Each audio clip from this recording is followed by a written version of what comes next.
భర్త అంటే చెడిపోయినోడు తీసేయి. కనీసం పిల్లల ముఖం అన్నా చూసేమన్నా కంట్రోల్ అవుతున్నారా? నీ కామానికి కన్నావు పిల్లల్ని, నీ కామవాంఛ తీర్చుకోవడానికి బరి తెగించి పిల్లల్ని కన్నావు ఏదో అడుగు లేసి. మళ్ళా ఆ జీవితాలు అలా నాశనం చేసి మళ్ళా నువ్వు అడుగేయటం ఏంటి బయటికి? మరి ఆ కన్నబిడ్డల గత ఏంటి? బరి తెగించి అడుగేసావు బయటికి ఇంకొకటితో.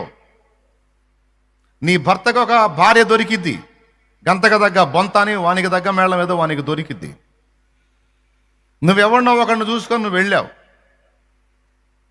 తల్లి బతికే ఉంది, తండ్రి బతికే ఉన్నాడు, మధ్యలో పిల్లలు. నాన్న అని నాన్న దగ్గరకు పోతే నాన్న ఓకే, నాన్న తెచ్చుకున్న రెండో భార్య ఒప్పుకుంటుందా?